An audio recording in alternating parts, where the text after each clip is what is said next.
Hey there guys, I just wanted to shed some light on what it's like to be a videographer for wildlife and nature.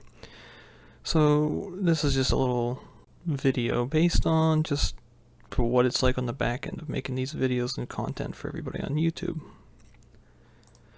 So the first thing you gotta really do is figure out where you're gonna go, look up some history of the location, previous animals seen, see what everyone else has found, ask around, get the dirt on the local area.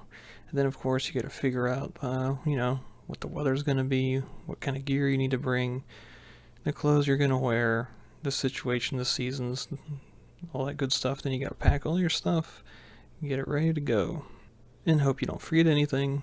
Check your list twice. Always make a list before you leave the house of everything you want to take. So that way when you're out there in the woods, you don't forget. And then you gotta make sure you take all the other gear outside of your camera bag. Like for instance, I always take my kayak with me, the bike, all that good stuff. Sometimes it involves camping gear. Make a list for your camping gear for your trip. And just keep in mind that a lot of the videos that you see, not even just from myself, but other wildlife and nature videographers on YouTube and photographers, we do a lot of traveling all year round. Weekends, mini vacations, trips out with the family, all the good stuff. It's just, you're not going to get anything good if you just sit in your backyard all the time, to be quite honest with you. And it's kind of fun because it drives you to try new things, new techniques, new scenes, new locations, find out things in places you've never been before. But you also have to keep in mind that you're going to be traveling in adverse conditions, snow, sleet, rain, all the ugliness, and you have to be prepared for that. A lot of off-road travel, a lot of back roads, places that aren't on the GPS, places that make you think twice of why did we come this way? And then you'll find new adventures where you haven't been before, as I said, and you'll find new locations you want to revisit again in the future. Always make sure you have enough gas in your vehicle, general area, and don't get lost. Keep an extra GPS in your car if you have to, and download Google Maps ahead of time so that they are available offline.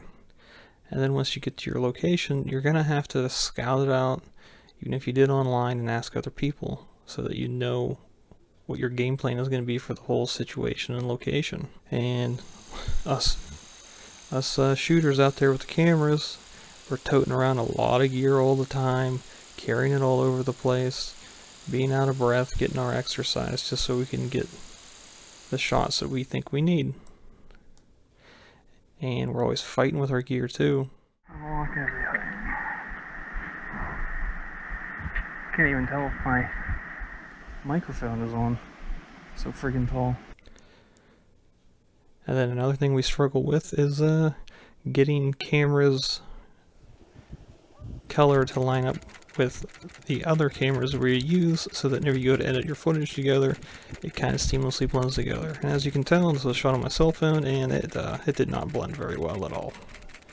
It's got some kind of weird highlight to it.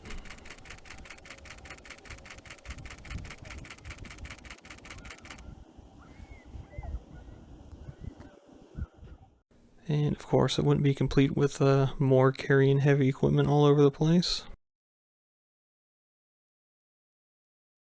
Another moral of the story of behind the scenes for this stuff is constantly tearing down and setting up your gear, moving it, adjusting it, going somewhere else a little bit different, constantly fiddling with things, and it's just kind of a hassle, but it's just part of the game.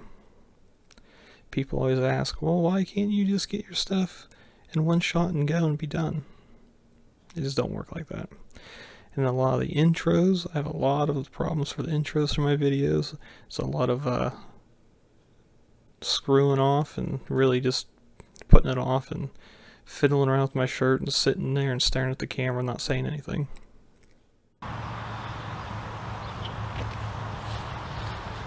Taking frame check too. Got this, all this bullshit, grass everywhere. And then you'll have the situations where you start getting mad at yourself for messing up your intros, and the gear is working against you and it's just not going your way, and you're constantly checking your fact sheet to make sure you're not messing up.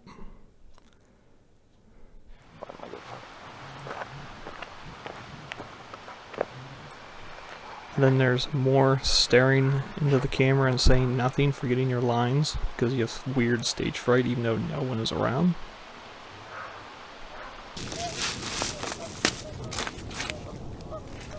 Okay. And then we have doing the intro 46 times and losing your lines, or having aircraft go overhead, messing up the audio. Check. Audio check.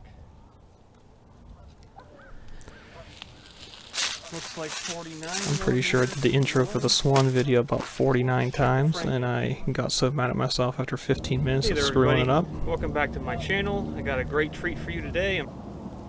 Hey there everybody, welcome back to my channel. I have an awesome treat for you guys today. I tracked down some tundra swans migrating through. We're here at Moraine State Park. They're out there on the ice right now, you can see in the wide angle. And I thought I almost had it, but nope. Forgot what I was saying again.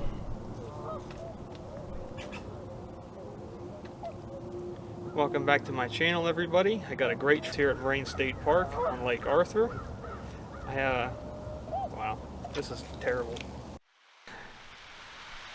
And then you have the moments where you are trying to do something cool, but you're making a fool of yourself in front of the camera, and other people walking down, as you can see in the top left of this scene.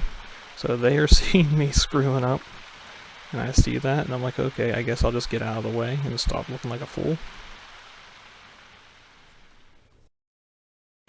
And then it comes to not you being an idiot on camera, but then it comes to your footage being shaky and garbage, maybe from the wind, but also from just stupid noob mistakes that you shouldn't be doing, like a pull on a photography lens. And then you hear the awesome constant background talk of everyone around you looking at elk, getting picked up on your microphones. And then you're trying to do some neat time-lapse of the moon, but your exposure is completely off and you don't realize until 2 hours later and it's too late to fix it. And then you discover a bright idea of, oh, let's try macro video. This will be fun handheld. It's not. Don't do it handheld. It's the worst thing ever. The camera's going to hunt all over the place. If it's a DSLR, the wind's going to mess it all up. It's going to be awful. Just don't even try it without a tripod. You'll just get mad at yourself and want to delete everything in 5 minutes.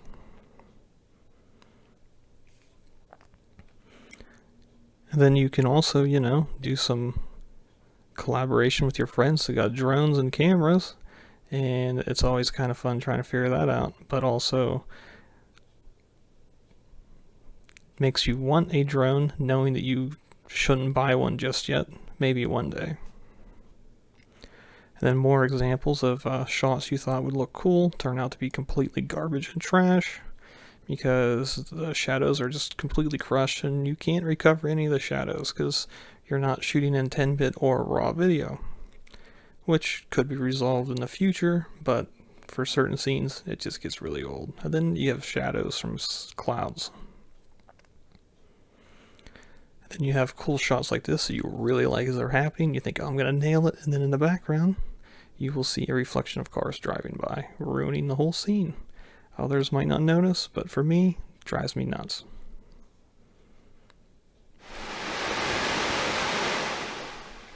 And then we have scenes where you record for ambience to replace the crappy audio the camera recorded with the other microphone, hoping that it will fix the previous recording. And then if you put it back together with the new audio on the old video, it actually sounds worlds better, and for once, your plan paid off.